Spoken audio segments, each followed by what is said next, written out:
Every decade is defined by a particular technology that changes the way we function.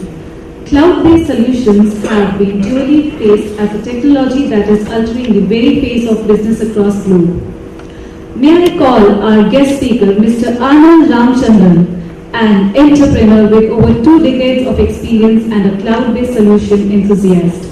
Prior to founding his company, Fantain, Mr. Anand was heading cloud business for Wipro for over 10 years and has advocated about the positives of cloud technology in various forums across the globe. Over to you, sir. Hear me okay?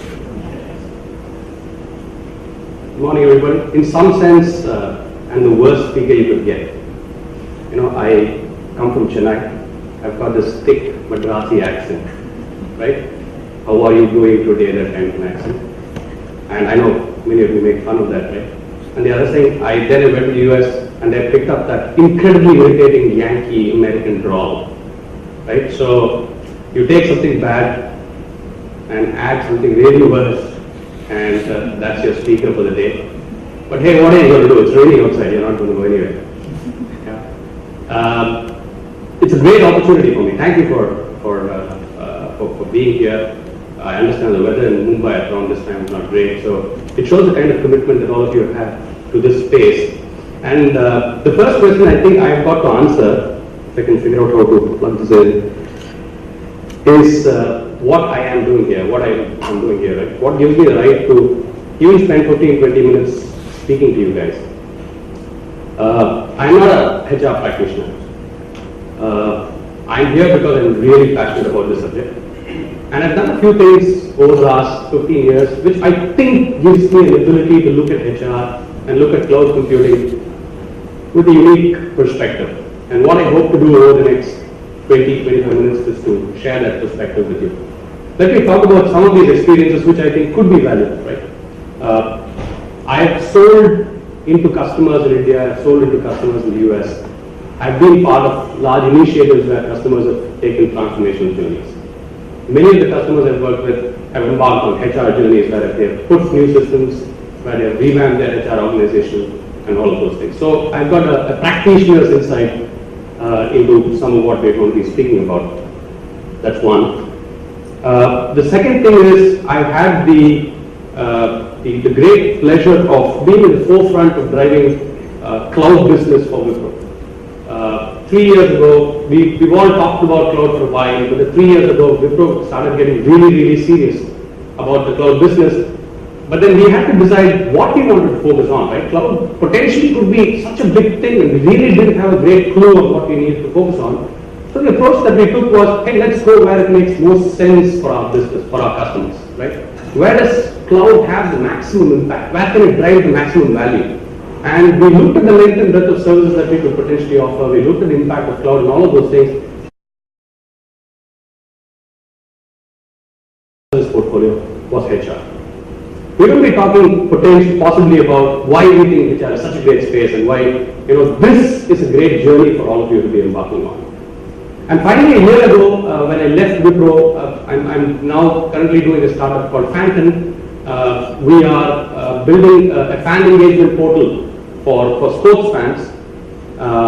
Everything that we do in Fantain is on the cloud, and there's a very good reason for that.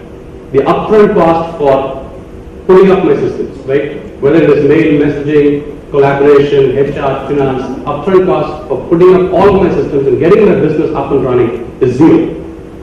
I think this is phenomenal, an ability for you to ease into and build systems for your organizations and having the ability to do it with no upfront costs. Only cloud could deliver, and I think that's great value.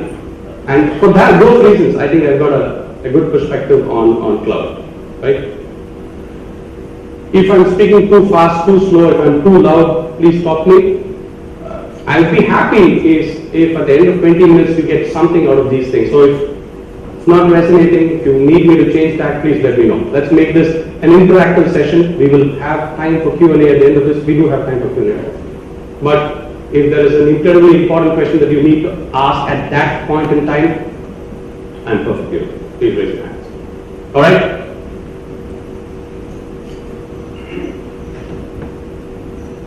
the title I thought was the inevitability of cloud computing. So in my mind, it's not really a question as to whether you should go cloud, and I'll try to explain why. You have to jump on the bandwagon sooner or later, and let's see why you've got to, right? So, the speaker before me spoke about why you should look at a product like PeopleWorks, right? He spoke about how do you move away from the transactional content of your work and try to get strategic, and how you can get all these great dashboards, and all of those things are great reasons for you to look at this space. But I think there is a much bigger reason as to why you should look at this space very, very carefully. And it's because your stakeholders are changing at a pace that you can't believe, right? The people who are graduating from schools and colleges, many of you are very, very young, so it looks like you had just graduated a few years ago. And for those of us who are seeing the new generation of folks come and join us today, they're very, very different animals than what they were 10 years ago. The world is changing, and a recognition of the fact that that change has got tremendous potential for all of us in business, I think it's a fundamental driver for whatever is happening. The guys are flexible. They expect flexibility from you.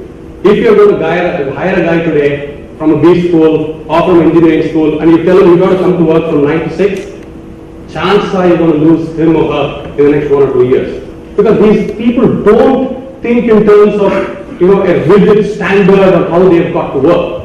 Their expectations out of all of us as employers is very different, right? They are freelance. This is very important. Today, if you don't have a strategy for contract hire, for freelance workers to come and work for you, I think you're losing a huge opportunity. People, as they get more and more talented, they don't want to get tied to one organization for too long. They want to come and contribute, get paid for it, get value out of it, have fun doing it, get out. So if you are thinking about all of your employees being full-time employees, I think you would be missing a trick. Right? They're very collaborative, they are very connected, they're all talking about social quotients. You cannot find a college graduate today who doesn't have a Facebook ID, who's not looking at his Facebook 20 times a day, who's not posting everything that he thinks is funny and great about his life on the amount of sharing that they do, the way they connect laterally with peers and do LinkedIn with the other business communities, and all that is like fascinating. So ask yourself this question. Your employees have Twitter accounts. What is your policy on what they can post on Twitter and what they cannot post on Twitter about your organization? I work for Wipro, 130,000 people, $8 billion. We did not have a policy on what I could post on Twitter or what I could not. So how are you going to ensure that you manage your workforce in a time when all of these things are changing at such a rapid pace, right? Very, very importantly, all your employees who are joining today and who will join you in the future are extremely tech native. 10 years ago, if you had somebody joining your organization, you had to teach them how to use Word and Excel potentially. You had to teach them how they should log into SAP and how they should log into some other system and navigate and things like that. Now guys walk in with that knowledge. Chances are the folks who are going to be joining us in the future, they know program. They're not expecting you to teach them all of these things. And better still, there is a huge consumerization of IT which is happening. They're all walking in with their Samsung Galaxy S4s and iPhone 5s and the latest coolest gadgets, and they're expecting you to provide whatever information that you need to provide to them on those devices. That is the expectation. Try telling these guys, hey, you know what, we can't really give you a full phone, we'll give you an old BlackBerry. Try telling these guys they don't get a tablet and you only give them a desktop which they can access 4 hours a day. It's not going to work. You have got to make sure that you've got to connect to these people. You've got to go where they are going, and they are going in all of these different directions at the same time. Now, is this happening today? Is this happening in all industries? Probably not. But then you've got to realize that that's the way the world is moving. And I'll tell you why I'm saying all of these things from my own perspective, and I'll come to that in a bit. Right? And then you've got to understand that these guys are global, these guys have got choice. The day and age where you thought that you hire a person and that person is going to stay with you for the next 30 years and they're going to retire in your organization at 58, get superannuation, gone. How many of you have stayed in the organizations that you are currently in for the last 10 years?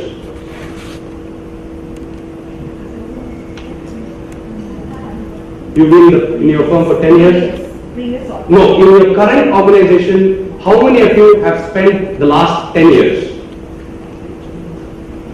One? Zero? I think I rest my case. Right? So that's something that's happening. The second thing that's happening, and I think this is incredibly important, is that there are more women coming into the workforce.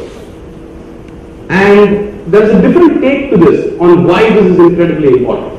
First of all, you've got to hire the best and the brightest, and if these are women who are the best and the brightest, you've got to go and hire them. That's obviously an important reason. But there's an even more important reason. Research after research has suggested that to be managers of tomorrow, in the world which is connected and mobile and social and cloud-centric, where you've got to manage teams of various cultures in a federated manner, in all of those things, if that's where the world is headed, women have better skills in doing all of those things than men do. So if you are a progressive organization, you need to have a super strong strategy on how you are going to get the best and the brightest women. And it's a question of survival. It's not about ensuring equality. It's a question of survival. If you want to succeed and thrive 10 years from now, you've got to make sure that you've got a very vibrant women population. So the question that I ask all the HR folks here is, what is your strategy with respect to hiring women? What are you offering? What are you providing them which other organizations don't do? Why should they come and join you? These are all incredibly important questions. So that's just a few things that are happening with respect to changes that are happening in the world, and they've got a drastically different perspective. The Gen Y or the Gen Z that they're talking about, they've got a very different perspective on a whole lot of HR-centric concepts. Job security, we just talked about it. There's nothing called job security. These are talented folks. These are folks who, back themselves. They know that they are talented. If you're not going to hire them, they will go. They will go to the next employee and probably do better than they would if they stuck with you, right? There's no 9 to 5. This whole concept of annual increments. I used to work for Wipro for a very long time. We had this annual increment cycle in something in May, June timeframe. From January, we'll start lobbying.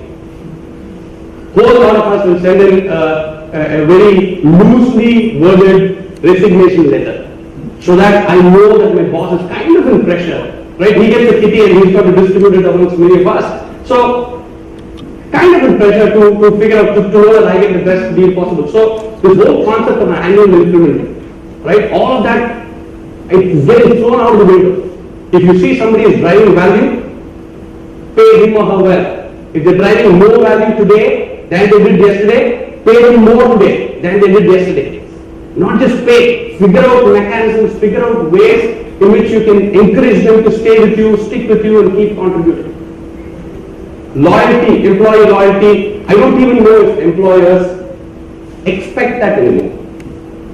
I'm doing a startup, I'm hiring a few people, I really, honestly, don't expect any of these guys to stick with me for 10 years. Let's face it. So, don't build practices around employee loyalty. I will give you a watch when you spend 5 years in my company. Give me a bloody break. Not useful. Think about all of these things and think about how your HR systems and processes are going to enable many of these changes, right? Work-life balance. It's life-work balance now. If the work that you offer to the people who join you cannot add value to their life, if it takes away from the fun that they want to have in their life, you have a serious problem. They are not going to stay with you. It's not money alone. Money is important. But all of us in this room, at some point of time or the other, have had an offer where somebody offered to pay more than what we are getting. But we said no, we don't want to go work there. So it's not money alone. Don't look at it from the perspective of I've got to pay more all the time. No. But you've always got to remember, if the job that you're offering to people in your organization does not add value to their life, you're going to lose them.